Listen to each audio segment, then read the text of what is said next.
Hoy tenemos con nosotros al doctor y profesor Francisco José Rubia Vila. Él es neurofisiólogo y sabe mucho de nuestro cerebro, cosa que nos interesa muchísimo. Enseguida vamos a hablar con él, pero antes le vamos a dedicar un poema. Nacido un 1 de febrero en un hogar donde Francisco y Dolores enseñaron el valor de la vida. Creció rodeado de amor, curiosidad y sueños. Junto a Angie Giselle, su compañera de camino, y sus hijas, Katia Elizabeth y Natasha Valeska, levantó un hogar donde el saber y la ternura caminaron siempre de la mano. Desde joven, buscó respuestas en los caminos de la mente y el cuerpo, formándose entre Madrid y Düsseldorf, donde la pasión por el conocimiento se volvió destino. Supo que su vida estaría unida para siempre al misterio del cerebro, a la infinita búsqueda del entender la conciencia humana.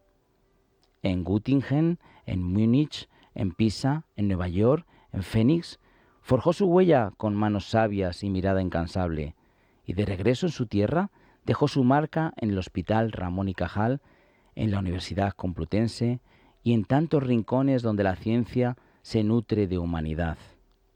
Director de investigación, maestro de generaciones, sembrador de preguntas esenciales, su palabra convirtió lo complejo en comprensible y su pasión por la libertad de la mente nunca dejó de latir. En la Real Academia Nacional de Medicina, como custodio de saberes, continuó regalando su luz serena, con la humildad de quien sabe que el verdadero conocimiento es siempre un viaje hacia el interior. Hoy, su legado permanece vivo en sus obras, y su voz sigue resonando en quienes buscan, con asombro y pasión, las respuestas más profundas de la vida. Bienvenido, profesor. Muchas gracias. Bueno, pues antes de comenzar con la entrevista, que ya verán que va a ser súper interesante, por lo menos a mí el tema del cerebro me parece algo apasionante, de veras. Vamos a hacer un poco la presentación de nuestro invitado y él lo va a hacer Hugo Alonso. Estudió medicina en la Universidad Complutense de Madrid y en la Academia de Medicina de Düsseldorf, Alemania, donde terminó la carrera y también se doctoró. Comenzó desempeñándose como profesor titular de Fisiología en la Universidad de Göttingen en 1963 y más adelante fue profesor agregado en la Universidad de Múnich, donde también ejerció como catedrático de Fisiología y consejero científico. Ya en España asumió roles destacados como director del Departamento de Investigación y subdirector del Hospital Ramón y Cajal. Más tarde asumió el cargo de director del Departamento de Fisiología y vicerrector en la Universidad Complutense de Madrid. En 1996 fue nombrado director de investigación de la Comunidad Autónoma de Madrid, cargo que ocupó hasta 2001. Y ese mismo año pasó a dirigir el Instituto Pluridisciplinar de la Universidad Complutense, donde actualmente lidera la unidad de cartografía cerebral. También ha sido miembro del Comité Ejecutivo del European Medical Research Council, de la Academia Europea de las Artes y las Ciencias, de la que es vicepresidente desde 2005.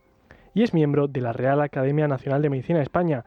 También ha sido presidente de múltiples congresos nacionales e internacionales. Ha publicado más de 250 artículos científicos y ha recibido reconocimientos como la Medalla de Honor de la Universidad Complutense en 1997.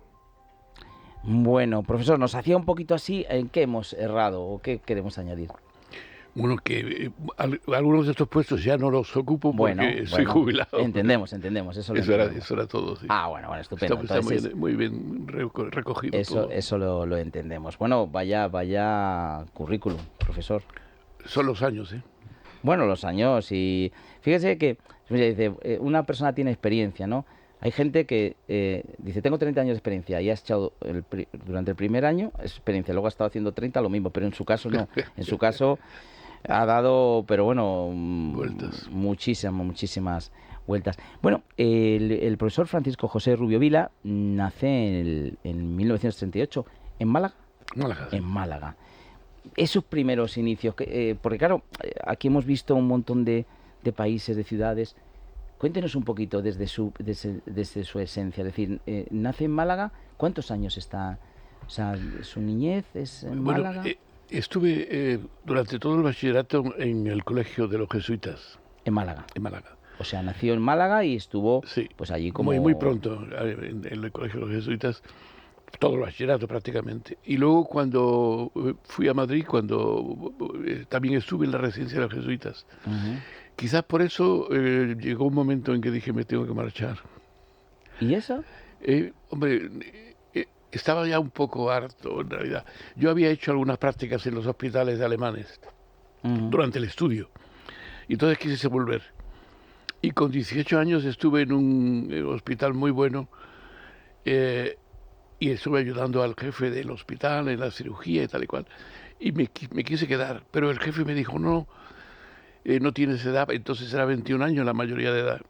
No, porque tu padre puede venir y llevarte, no sé qué, total. A disgusto volví y en cuanto terminé la carrera me marché. Se quería ir. Pero antes, ese Málaga, que a mí Málaga es una... No sé si va mucho por Málaga, profesor, o... Ahora ya no, ahora ya no. He tenido una casa en Bahía de Casares que está muy cerca de Estepona. Ese Málaga de usted, de su niñez, con sus papás, con Francisco y Dolores, ¿qué recuerdos tiene de ese Málaga? Porque claro, Málaga ahora ha cambiado, Málaga está impresionante, pero... Pues claro, es que no tiene nada que ver. Nada que ver, ¿verdad? Absolutamente. Y por cierto, yo me alegro de que ahora esté muchísimo mejor que antes, ¿no?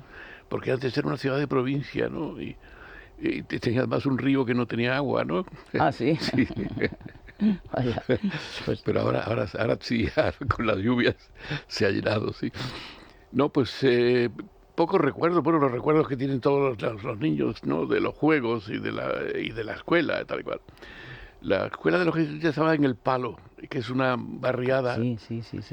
a unos 5 o 6 kilómetros del centro de la ciudad. Y teníamos que ir en el tranvía, era toda una aventura ir al colegio, sí. Que en El Palo hay unos restaurancitos que están maravillosos para comer los ahora espetos. Sí. Entonces, en los espetones, que se siguen tomando ahora en la Casa Pedro. Antes la Casa Pedro era toda una historia a donde la gente iba expresamente a comer los espetones. Y me han contado que ahora, yo no he estado ahora de nuevo, me han dicho que sigue en pie y que sigue dando los espetones como siempre, claro. Sí, yo he estado hace poquito y yo sí que porque me dijeron, no te vayas a la zona esta de inicial, ¿no? Está el muelle, dice que ahí es muy turístico, vete al Palo, que ahí vas a encontrar los restaurancitos pequeños donde... Y aparte el precio no tiene nada que ver uno con el otro. Francisco y Dolores, Francisco, ¿a qué se dedicaba Francisco? Era maestro. Era maestro. Sí. De una escuela especial en Málaga, no me acuerdo cómo se llamaba la escuela, pero no era la escuela normal, era otra. Y mi madre igual. Ah, también maestra. Sí. Qué bien. Bueno, pues estáis bien enseñados en casa. Yo no sé si eso es bueno o malo, no lo sé todavía. No lo he digerido. No lo sabes, ¿no? Tienes tu duda, ¿no? No sabes si la exigencia era... Por ahí va, ¿no? Exactamente, por ahí va la cosa. Por ahí va la cosa. ¿Cuántos hermanos erais, Francisco? Tengo una hermana y 2 hermanos. ¿Tú eres el mayor o...? El mayor de los hermanos. Pero mi hermana es mayor que yo. De los chicos. Muy bien. Bueno, pues ahora sí, vamos. Empiezan los estudios, me imagino... Los jesuitas son bastante rectos, entiendo yo, ¿no? Ciertamente, sí. Y bueno, ¿y qué tal te iban? Pero tiene una ventaja, de que da una enseñanza muy buena. Sí. Además, daban también francés, que me acuerdo. Sí, y desde luego la enseñanza que daba allí es muy superior a otras escuelas, ¿no? Y yo estoy contento de la enseñanza que me dieron. No de todo lo que me dieron, pero sí de la enseñanza. Sí. En relación con lo que había entonces. Claro, ¿no? con lo que había Como entonces, lógico. claro, no tiene nada que ver. Y estamos en Málaga, estudiamos ahí bachiller y nos vamos a Madrid, o nos vamos a Madrid, ¿no? Y es donde empiezas la medicina. La medicina. Sí, y con 16 años. Con 16, fíjate. Sí, un poco antes de... Sí, 2 años antes más o menos que mis compañeros, sí. ¿Y por qué medicina? Eso es muy difícil, no lo sé. Porque, vamos a ver, yo lo pongo siempre como ejemplo. A mi mujer no le gustaba que pusiese ese ejemplo, porque ahora sabrá por qué.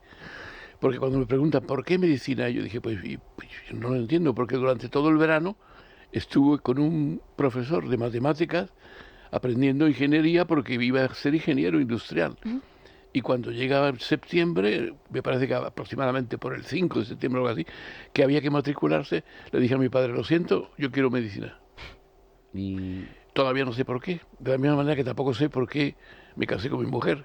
Eso cuando lo cuento, mi mujer se molesta siempre. Bueno, se molestaba porque ya no existe, ya no está. hombre, pues es normal que además que allí donde esté se siga molestando, ¿eh? Bueno, estudias medicina, ¿qué tal? ¿Cómo te parece la carrera? ¿Era lo que esperabas o Sí, no me gustó mucho. Sí. te gustó mucho desde el principio? Y la tuve que interrumpir porque, como dije, me querían marchar antes a Alemania y no podía. Así que tuve que volver a hacer quinto aquí en Madrid, en la Complutense. Y cuando terminé quinto dije, pues me voy de todas maneras. Había cumplido 21 años, me marché. Y entonces en la Academia de Medicina de Düsseldorf, entonces no era universidad, ahora sí lo es. Entonces solamente se enseñaba la medicina. Me validaron solamente... bueno, me faltaron unos 2 semestres, Ujú, que allí se hace por semestre. ujú. De manera que perdí un año, pero lo recuperé porque durante los estudios en Düsseldorf se podía hacer el doctorado, cosa que en España no. En España hay un año después de la carrera para hacer el doctorado, con lo cual quedé igual. Prácticamente terminé a esa edad, a los 24, y luego ya decidí marcharme a fisiología a la Universidad de Göttingen, como ha dicho él. Ujú. Profesor, ¿y alemán? ¿Cómo aprendí alemán? ¿O cómo fue? Pues vamos a ver, cuando yo estuve la primera vez, estuve con los ingleses Alemania estaba ocupada por los americanos en Berlín, alrededor, los ingleses en el norte, Westfalia, el norte del Rin, y allí estuve trabajando con ellos, trabajando duro y aprendiendo alemán, ¿no?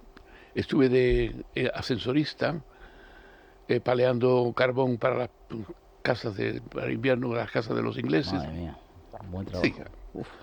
Es que mi padre se negó a costearme los estudios si me ¿Por qué marchaba. por qué no hizo Con lo ingeniería, a lo cual, mejor? con lo cual, Por eso fue, bueno. con lo cual tuve que costearme yo los estudios. Y eso, la ventaja en Alemania es que el semestre no son en realidad 6 meses, sino que son 3 o algo así, y luego quedan 1 o 2, dependiendo de qué, en invierno o verano. Y durante ese tiempo yo iba a la fábrica a trabajar, muy duro, por cierto, y con eso me costeaba los estudios hasta el final.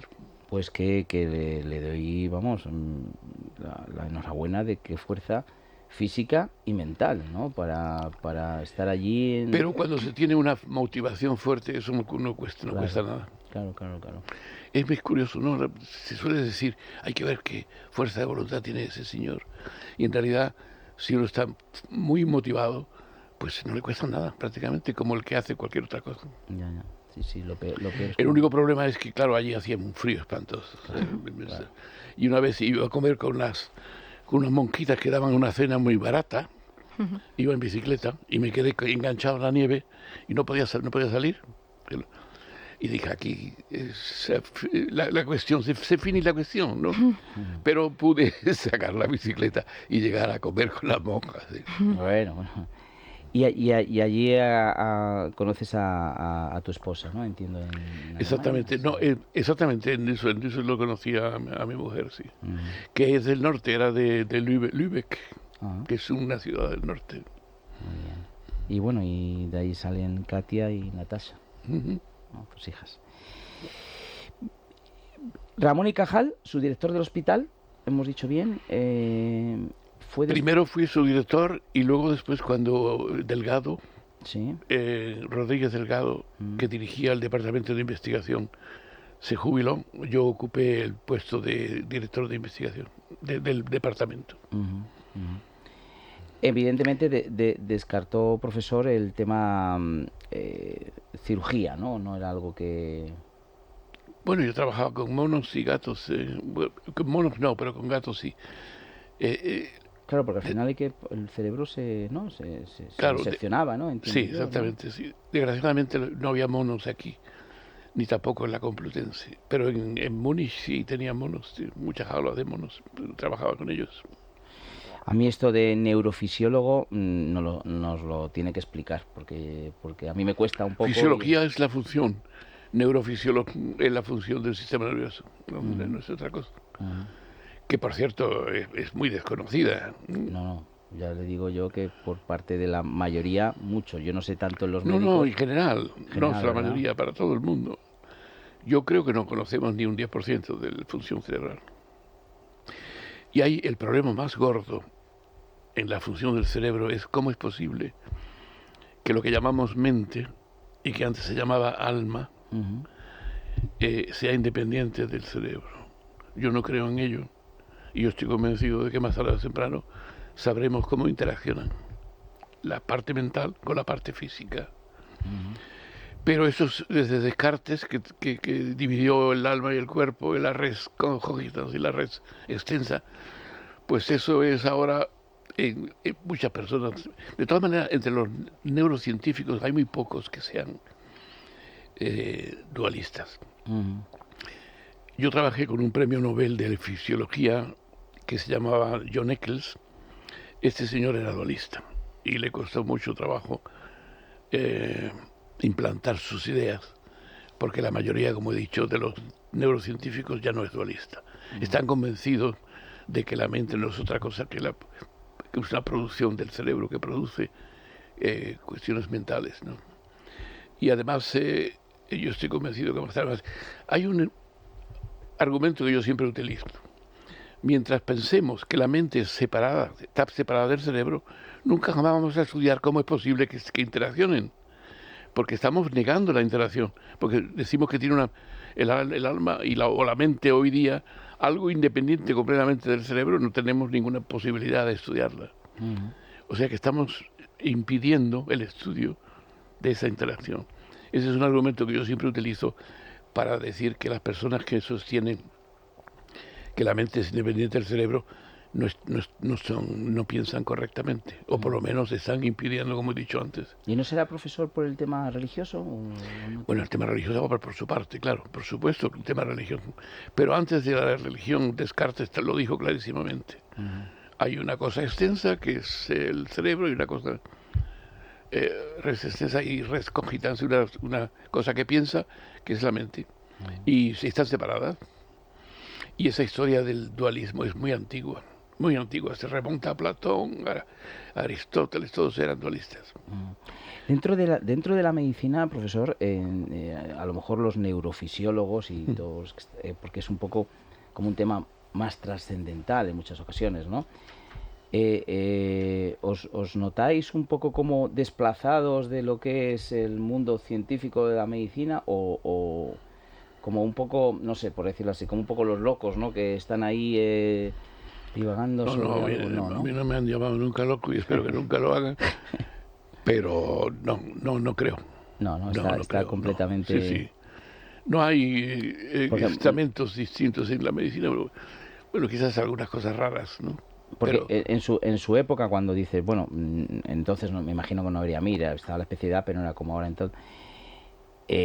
no mucha gente estudiaría neurofisiología, ¿no? O sea, la mayoría de que es traumatólogo, yo cardiólogo. Bueno, pero la fisiología tenía esa parte, ¿no? Es decir, yo estuve en Göttingen, era un instituto de fisiología. Claro. Y cuando volvimos a Múnich, el director cuando tuvo un traslado a la Universidad de Múnich, me llevó consigo. A mí hay unos cuantos con los que quería trabajar. Y entonces nos fuimos a Múnich. Y el Instituto de Múnich es un instituto de fisiología, que es una parte, naturalmente, del estudio de la medicina, ¿no? Y no hay ninguna que yo sepa departamento, estancos, o divisiones dentro de la medicina, no lo conozco. Y si, por ejemplo, nosotros, si no hacemos esto, es más la gente normal lo hemos visto en películas, ¿no? O sea, si tú diseccionas un cerebro, si hiciéramos el cerebro de Einstein con otra persona, fisiológicamente habría una diferencia. Se ha planteado mucho, y además, por lo visto, no sé dónde está, pero creo que hay una parte conservada del cerebro de Einstein. Y se dice que hay una parte más ancha que otra. No. Todos son especulaciones. No. Especulaciones. Aparte de que el tamaño no lo es todo. Ya. En el sentido de que las conexiones entre las células son mucho más importantes que su número o que el tamaño. de la estructura. Las conexiones, es decir, la función es mucho más importante. Y yo no creo que eso se refleje en la anatomía, en las distintas partes. No creo que esa especulación con Einstein es una especulación, a mi entender. ¿El cerebro es un órgano o un músculo? Siempre me cabe... ¿Cómo que un músculo? Ya quisiera yo. No es un músculo. No, es un órgano. Pero como no se puede, o sea, no se contrae con músculo, nada, ¿no? No, músculo nada. El músculo tiene otras fibras y tiene otra estructura completamente distinta. Es un órgano completamente. No. Ya quisiera el músculo tener un cerebro, al revés. Bueno, pues estamos sobre todo para los deportistas. Hombre, claro, por eso sería ideal.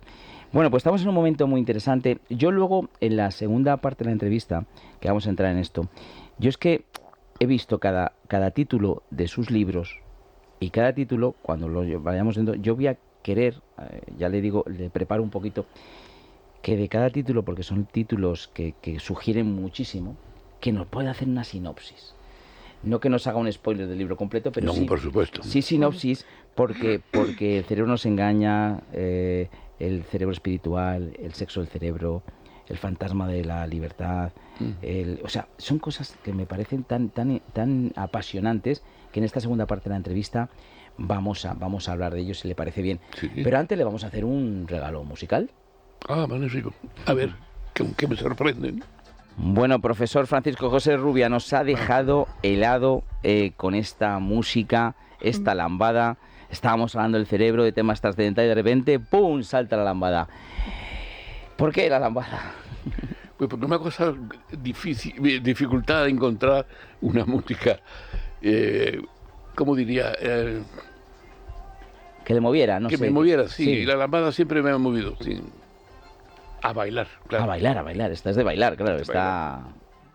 Bueno, y de la lambada nos vamos a un momento más serio, más formal, que siempre nos trae la Real Academia Nacional de Medicina, con Guadalupe, que hoy la tenemos aquí, que agradecemos como siempre que nos haya traído al profesor Francisco José Rubia Vila.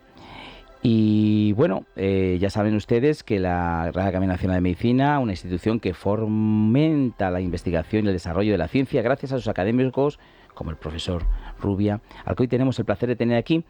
Guadalupe Sáez, su responsable de comunicación, nos cuenta cada semana algo interesante. ¿Qué tal, Guadalupe? Buenos días, Adolfo. Buenos días a todos los oyentes. Pues voy primero con una sesión que tendrá lugar el 29 de abril. Como cada martes, habrá 2 sesiones científicas. Bien, pues la primera de ellas, la que comenzará a las 6 de la tarde, será ofrecida por el profesor Jorge Alvar, académico de número de Epidemiología y Medicina Preventiva, bajo el nombre El fuego de San Antón en el arte. Y me preguntarás, ¿pero por qué en el arte? Pues porque, como ya hemos comentado otras veces, el profesor Alvar también es escultor y el arte le interesa muchísimo, por lo que enseñará diferentes pinturas de época relacionadas con el ergotismo. ¿Qué es el ergotismo? Bueno, pues el ergotismo, el fuego de San Antón o San Antonio, fue una intoxicación propia de la Edad Media, de carácter colectivo, por la ingesta de pan hecho con harina de centeno contaminado por un hongo llamado ergot. Debido a sus componentes de alcaloides y ácido lisérgico, causa un intenso dolor, fuertes vasoconstricciones que derivan en alucinaciones y gangrena, con la consiguiente amputación del miembro afectado, en función de la cantidad ingerida. Es como si fuera un fuego interno. La sintomatología, tan abigarrada, supuso una fuerte impronta emocional en la sociedad y en los artistas. Los enfermos invocaban a los santos más influyentes en cada zona geográfica y en 1093 se creó la Orden de los Hermanos Hospitalarios de San Antonio para proporcionarles asistencia y se extendió por toda Europa con 370 hospitales. El ergotismo causó epidemias recurrentes entre los siglos X y XV, ocupando los periodos del Gótico y el Renacimiento con las correspondientes representaciones iconográficas. Desde las coreomanías a las amputaciones, la vida de los lisiados en los hospitales de San Antón y los milagros mediados por tantísimos santos indican el impacto que tuvo la enfermedad desde el centro de Europa hacia Roma y Santiago de Compostela por las rutas de los peregrinos. Enfermedad y arte, qué combinación más interesante, Guadalupe. Está claro que cada sesión científica nos abre mundos de conocimientos extraordinarios y que están al alcance de todos, porque siempre lo decimos, ir a la Real Academia Nacional de Medicina de España, en la calle Arrieta 12. Lo puede hacer cualquier ciudadano, ¿verdad, Guadalupe? Así es, Adolfo, sin necesidad de reservar. Por ejemplo, si nuestros oyentes que residen en Madrid se encuentran algún martes por la mañana sin ningún plan para la tarde, pues pueden entrar en la web www.ram.es, ver la agenda con el nombre de las sesiones científicas que se van a ofrecer y si les interesa la temática, pues pueden ir directamente esa tarde. Si no están en Madrid, pues las pueden ver siempre en directo a través de la pestaña RAM TV o verlas a posteriori porque se quedan grabadas. Pues yo les puedo decir que ya he estado en varias y me parecen súper interesantes porque además las personas, los ponentes que dan estas sesiones, pues imagínense, pues como el profesor. Del más alto nivel. Del más alto nivel. ¿Algún otro tema más? ¿Alguna cosita, Guadalupe? Sí, de cara al martes 6 de mayo, también a las 6 de la tarde. Os recomiendo otra sesión científica muy interesante y con un toque de misterio sobre el control mental.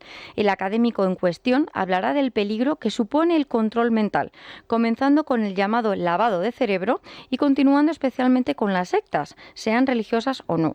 Hablará también de las medidas que están tomando algunos gobiernos de controlar a todos los ciudadanos con cámaras de reconocimiento facial y con la ayuda de la inteligencia artificial. Estos gobiernos, Adolfo, te pregunto, ¿tú crees que están utilizando la excusa de garantizar la seguridad con tal de controlarnos? Pues me complica la respuesta, la verdad. No sé, Guadalupe.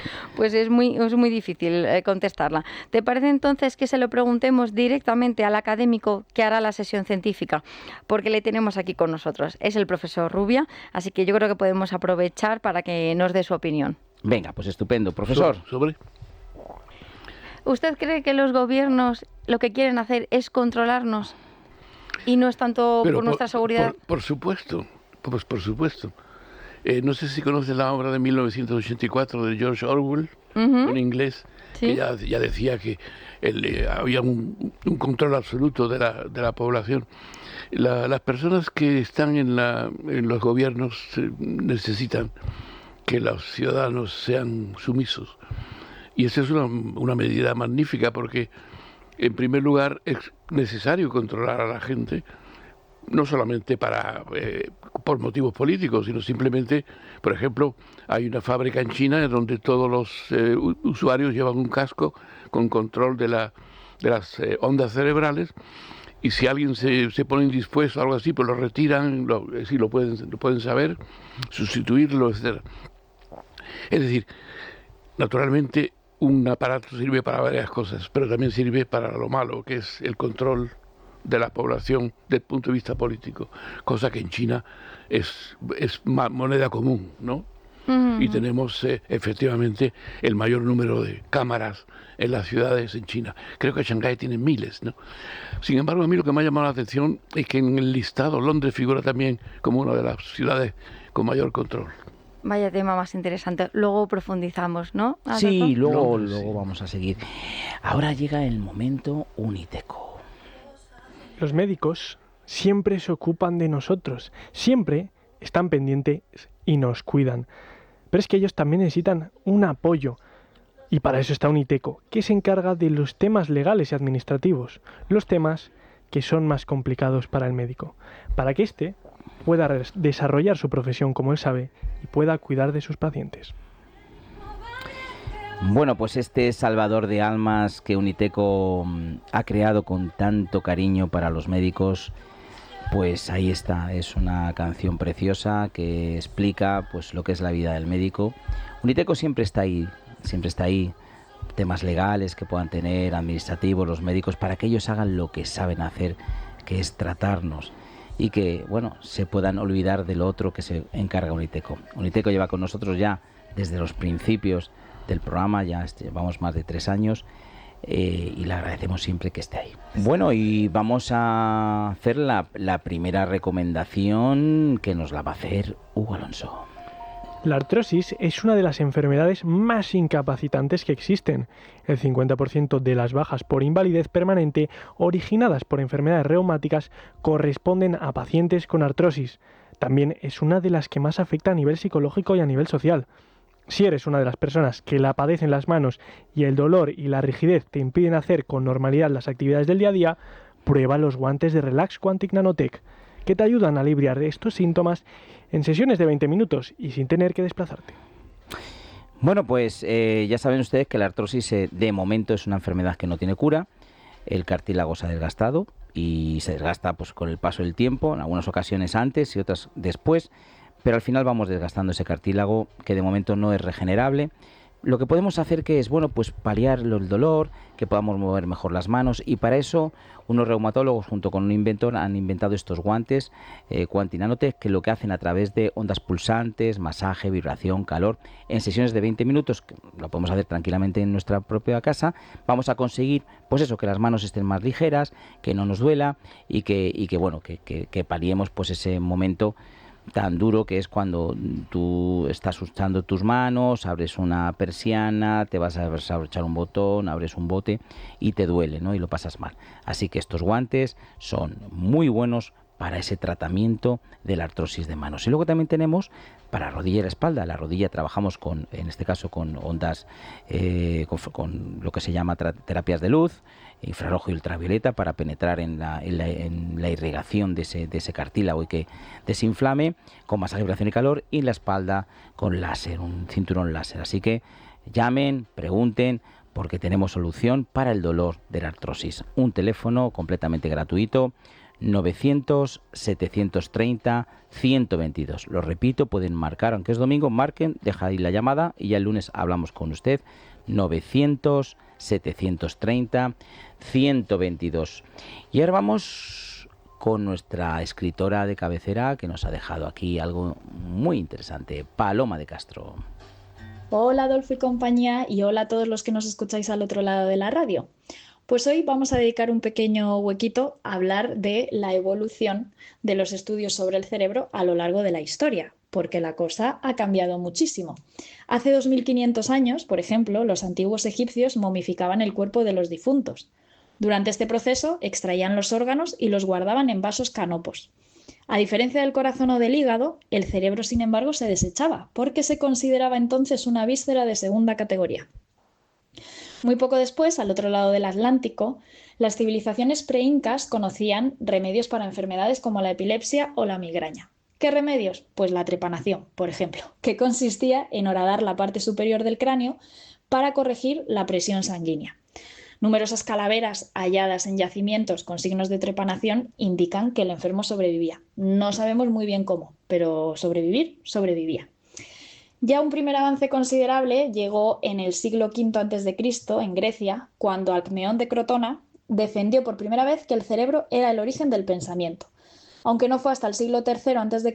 que se describieron la estructura del cerebro y los ventrículos cerebrales, facilitando que se llegara así a la conclusión de que facultades como la memoria, la emoción, los sentidos y la cognición residían en estos ventrículos.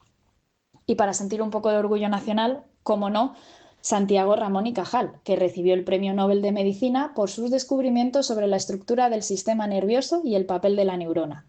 Es el primero en aislar células nerviosas y demostrar que la comunicación entre ellas se produce por contigüidad. Siglo XX, un salto abismal en todo lo que conocemos sobre el cerebro. Y esperemos que, gracias a las investigaciones de doctores como nuestro invitado de hoy y su trabajo, sigamos evolucionando a lo largo de los años. Muchas gracias, doctores, y como siempre, muchas gracias, oyentes, por escucharme un programa más. Muy feliz día a todos. Bueno, pues muchas gracias a Paloma de Castro. Ya saben que Paloma de Castro es la persona que ha novelado este libro, Historias de nuestros médicos, que le ha puesto ese cariño y le ha dado forma a estas entrevistas que hacemos aquí. Y bueno, pues ya seguimos con el profesor Francisco José Rubia Vila. Bueno, profesor, pues al hilo de lo que hablábamos antes con Guadalupe, y ahora vamos a entrar en lo de los libros y que nos cuente cosas muy interesantes. Me parece muy curioso porque sí es verdad que se comenta mucho que interesa, ¿no? Como dominar, ¿no? Las mentes de las personas, ¿no? Incluso a veces distraerlas, ¿no? Y dices, bueno, el fútbol, venga, una distracción, ¿no? Venga, que todo el mundo hable lunes, martes, miércoles de fútbol, luego metemos, ¿no? Y así nos tienen, ¿no? Es así como lo ve usted también, profesor. No lo veo, lo vivo. Lo vive, claro. Y todos nosotros lo vivimos. Claro. Fíjese, cuando se ponen las noticias, ¿no? ¿Qué noticias son esas? Apenas se oye de fuera de España. Ya. A no ser que meta la pata una vez más Donald Trump, o que muera el Papa, pero el resto, Sí. noticias del extranjero, apenas. O una desgracia. Ujú. Yo creo que es una manera de distraer a las personas, sí. Sin embargo, muchas noticias locales que son prácticamente, no son tan interesantes, como por ejemplo que pues, que una persona ha sido violada o que ha muerto fulanito de un accidente. Es decir, truculencias que entretienen a la gente pero que no enseñan nada. No enseña nada. Y quizás sea esto, profesor, lo que hace que no...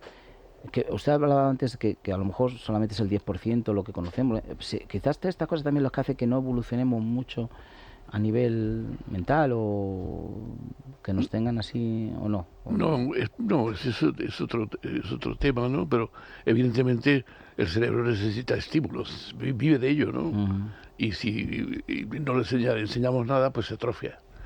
Pero eso pasa con todos los organismos, todos los órganos del cuerpo, ¿no? Ujú. Si no los utilizas, se Está atrofian, claro, se está claro. atrofian. Eso que se dice, ahora entramos en los libros, eso que se dice el poder de la mente sobre el cuerpo, ¿eso es verdad? ¿Hay poder? ¿No hay poder? Sí, claro, por supuesto. Ujú. Le llaman ¿cómo le llaman? El máster, el maestro del resto del cuerpo, ¿no? Al cerebro, ¿no? Lo controla todo, claro. Los neurotransmisores son muy importantes, ¿no? En todo este Dentro del proceso. cerebro, sí. Dentro del cerebro. Bueno, vamos con algunos de los títulos de los libros porque me parecen maravillosos. El cerebro, un libro, ¿eh? El cerebro nos engaña. Háganos así una sinopsis. ¿Qué quiere decir con el cerebro nos engaña? Ya en el prólogo digo que no es correcto decir eso en realidad, porque el cerebro no se puede engañar a sí mismo, ¿no? Pero el cerebro nos engaña en el sentido amplio de la palabra, es que realmente estamos muy equivocados con respecto a lo que sabemos del cerebro, ¿no? Aparte de que sabemos poco, muchas cosas son equivocadas, ¿no? Y por eso el título.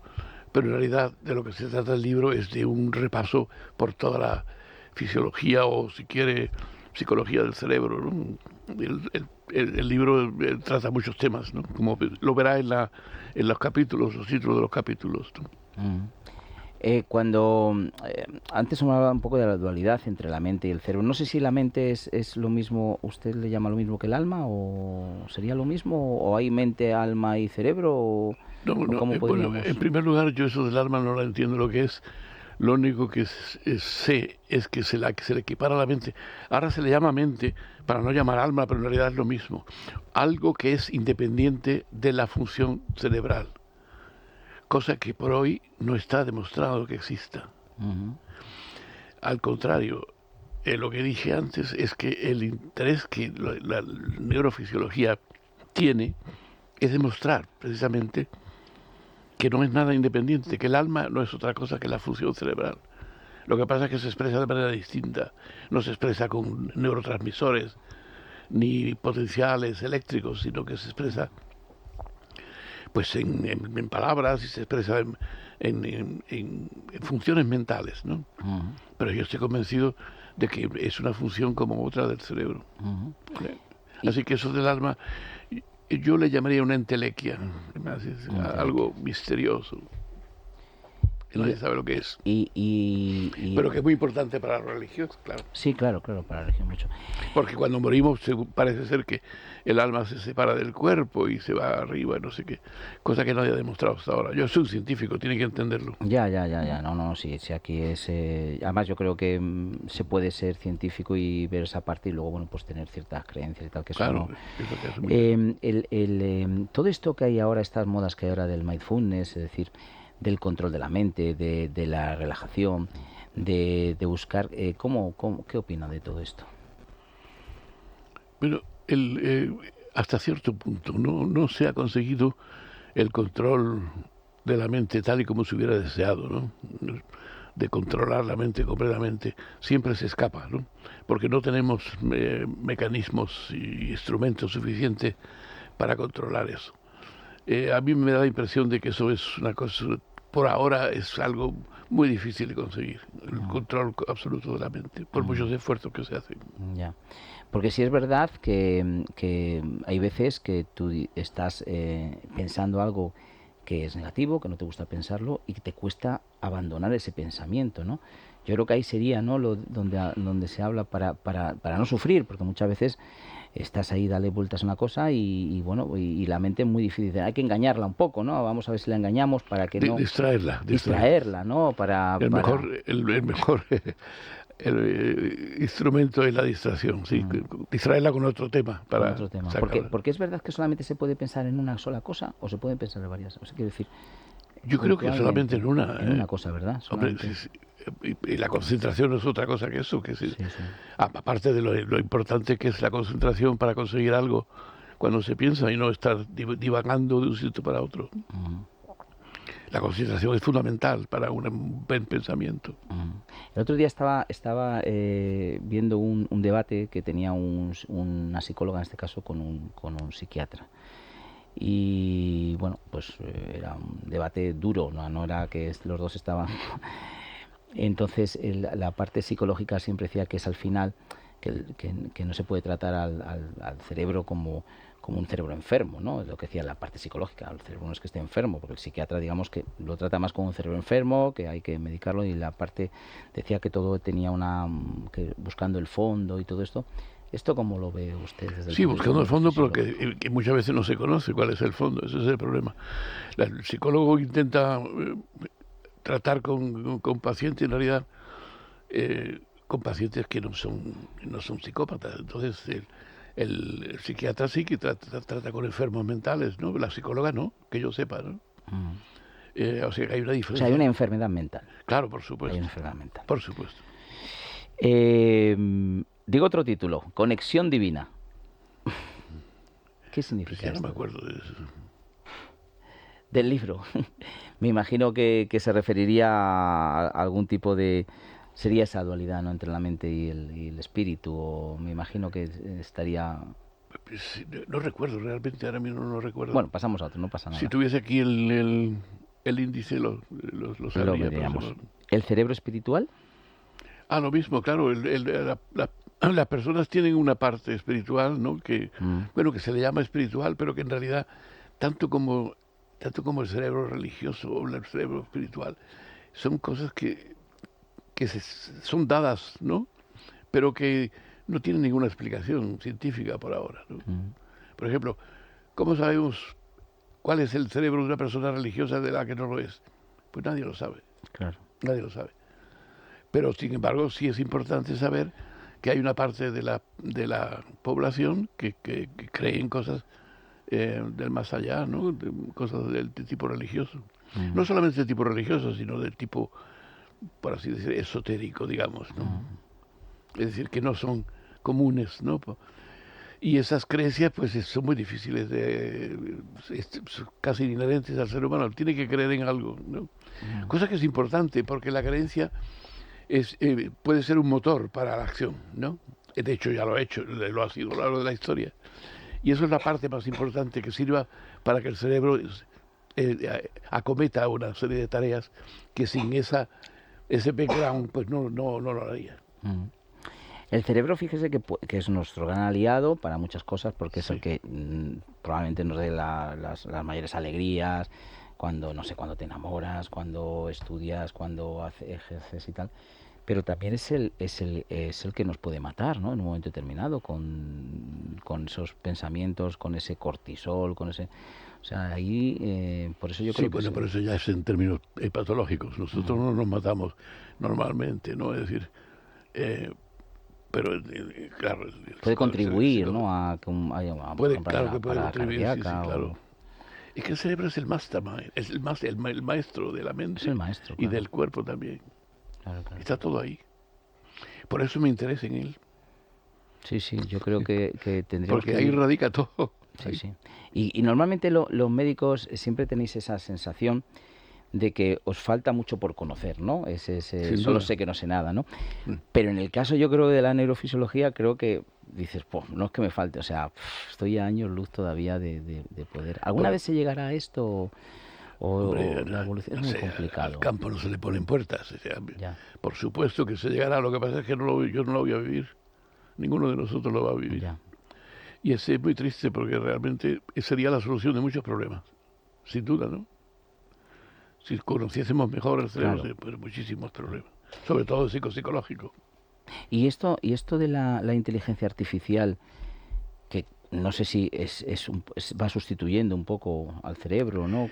Terminará sustituyéndolo, lo que no sabemos es hasta qué punto. Hay pesimistas que dicen que seremos esclavos de las nuevas creaciones, ¿no? Pero no estoy convencido. Llegará un momento que podamos, supongo, resistirnos y rechazar el control de las máquinas. No tiene mucho sentido. Yo ayer... Pero sin duda, desde el punto de vista fáctico, ¿no? Yo creo que la inteligencia artificial terminará sabiendo cómo funciona el cerebro, ¿sí? O creando, mejor dicho, el ser humano creará una inteligencia artificial parecida y que cada vez irá aumentando en conocimientos hasta que llegue un momento quizás en donde sea prácticamente equiparable a las funciones cerebrales, ¿no? En el campo de la medicina, que sí es verdad que se dice, bueno, nos va a sustituir. Yo ayer hablando con un traumatólogo de la Fundación Jiménez Díaz, me decía que ya en la Fundación Jiménez Díaz están con la inteligencia artificial, que me pareció maravilloso eso, que es que el médico puede estar tratando al paciente, la inteligencia artificial está claro, ahí, por supuesto, no hay que estar escribiendo, lo está captando todo, te da consejos de si hay que hacer una serie. Eso ya es, como se dice, pan de cada día, ¿no? El aconsejar al médico no solamente de lo que el enfermo sufre, sino de ese tratamiento, ¿no? Eso ya se hace en las clínicas. Y ahora también se está haciendo en cirugía. Así que, pues como digo, dentro de poco eso va a ir con una rapidez tremenda. Dentro de poco la inteligencia artificial será prácticamente un sustituto del cerebro humano, sí. Interesante. El libre albedrío, la mente, la conciencia. A ver, ese me gusta mucho porque realmente no hace mucho di una conferencia en la Sociedad Matritense, ahí en la Torre de Luján, sí, sobre este tema, ¿no? Pero pues yo he dado varias sobre él. Este tema es muy controvertido, ¿no? En mi opinión, la libertad no existe. Simplemente pensamos que existe y que somos libres, y me parece muy bien que lo pensemos. Es un consuelo, por así decirlo, ¿no? Pero realmente yo estoy convencido que no existe. Y además hay experimentos muy recientes sobre ese tema. Hay un señor en Berlín, a pesar de ser americano, en un instituto berlinés, que con resonancia magnética nuclear, una técnica de imagen moderna, es capaz de predecir con 10 segundos lo que el sujeto va a decir, utilizando la resonancia magnética y viendo además. Increíble. Luego eso significa que el cerebro se pone en marcha mucho antes de que el sujeto sepa que lo está haciendo. Esos fueron los experimentos que primero fueron en Estados Unidos, se repitieron en el Reino Unido y ahora están en Alemania. Pero el hecho es el mismo. Si registramos las ondas cerebrales, antes de que cuando el sujeto dice voy a hacer este movimiento, el cerebro se ha puesto en marcha mucho antes. Bueno, en los primeros experimentos eran solamente 500 milisegundos o 300, es decir, muy poco. Pero es que ahora son ya con 10 segundos, este sujeto en Berlín pueda adivinar lo que el sujeto va a elegir. Eso es incompatible con la libertad. Efectivamente. Es incompatible. El cerebro se pone en marcha para tomar una decisión antes de que el sujeto sepa lo que va a hacer. O sea, ¿cómo es que hablamos de libertad? ¿De qué libertad no estamos hablando? Desde luego, de la libertad del sujeto, ¿no? No, claro. Y ese es el tema controvertido, porque naturalmente, si negamos la libertad, negamos muchas otras cosas. Negamos la culpa, el pecado. Sí. Imagínate. Sí, claro. Negamos la responsabilidad, etcétera, la imputabilidad y no sé cuántas cosas más. Claro, en el caso del pecado no digamos nada, la que se monta, ¿no? Porque eso echa por abajo, echa por tierra, pues todo lo que la Iglesia ha dicho toda la vida, ¿no? Sí. Entonces, incluso la justicia, las iglesias, perdón. Incluso la justicia. Y la justicia, claro, es otro tema también. Fíjese que en Alemania hay un señor que ya se ha jubilado, que era de derecho penal, que ya quería meter en el Código Penal alemán estos resultados, porque claro, pensaba que eso lo trastornaba todo, que la persona no era imputable, ni siquiera culpable, pero sin embargo había que meterlo en la cárcel, Claro. si infringía la ley. ¿comprende? Sí. Es decir, lo que cambia es la opinión que tenemos del sujeto, no los hechos. Nos has dejado aquí dándole vueltas a... Pensábamos que éramos libres y tenemos poco de libre. Ya, cada uno piense lo que quiera. Es libre, ¿no? Pensar que se es libre. Sí. Bueno, pues llegado este momento, que ya estamos casi Falta un libro. terminando... Efectivamente, me falta ¿cuál? El pensamiento dualista. ¿No? El pensamiento dualista, sí. Ese es que más me interesa porque es el último. Vale. Está también el fantasma de la libertad, el sexo del cerebro. Bueno, el fantasma de la libertad acabamos de hablar sobre la libertad. Sí, efectivamente. El sexo del cerebro... Pues el cerebro es muy antiguo, en realidad... que efectivamente que el cerebro de la mujer y del hombre son distintos. Entonces, por mucho que quiera los feministas o igualitarios en ese tema, la ciencia es la ciencia. Y son dos cosas distintas. Aparte de que el comportamiento ya nos lo está diciendo hace mucho tiempo. El pensamiento dualista. Además, menos mal que son distintas. Imagínense que si fueran iguales. Sea un aburrimiento. Pensamiento dualista, profesor. Vamos a ver. Pensamiento dualista parte de la base de que tenemos la tendencia a pensar en blanco y negro, arriba, abajo, delante y detrás, etcétera, delante y detrás. Y resulta que yo lo considero como, bueno, en primer lugar es un pensamiento muy peligroso, porque todas las ideologías, sean del sexo, del tema que sean, son muy peligrosas, ¿no? El fanatismo, por ejemplo, es también dualista, fuertemente dualista, nosotros y ellos, y no sé qué, los enemigos. Imagínense, por ejemplo, en los judíos y los alemanes durante la Segunda Guerra Mundial. Entonces, es un tema muy peligroso y a mí me gustaría saber cuál es la razón por la cual somos dualistas fundamentalmente. Y yo he especulado en ese libro que cuando, por ejemplo, cuando Adán y Eva están en el paraíso terrenal y Dios le dice, no comáis del árbol del bien y del mal, le prohíbe. Y entonces aparece la serpiente, en griego Ophis. Ahora digo por qué. Y la serpiente dije, no comed del bien y del mal, porque si coméis del árbol del bien y del mal, seréis como dioses. Entonces yo atribuyo toda esa escena al comienzo del pensamiento dualista. Es el principio del pensamiento racional. Que el ser humano viene de la mística, del pensamiento mágico, primitivo, y el primer paso para el pensamiento moderno, por así decirlo, es el pensamiento dualista. Así que todos estamos condenados a pensar dualismo, pero tenemos la obligación de superarlo, porque si no podríamos caer en las ideologías o en el fanatismo, que son muy peligrosos. Curiosamente, la serpiente, que estaba considerada como el demonio en la cristiandad, sin embargo, hubo en esa época todo un grupo de personas, los sofitas, porque Ophis es serpiente en griego, los sofitas tenían a la serpiente como diosa, es decir, le daban la razón a la serpiente. No le dejaba de interesar, interesante, ¿no le parece? Muy interesante. Bueno, pues eso es lo que combate ese libro. Pues nos hemos quedado con las ganas, ¿eh? Pensamiento dualista, ya saben.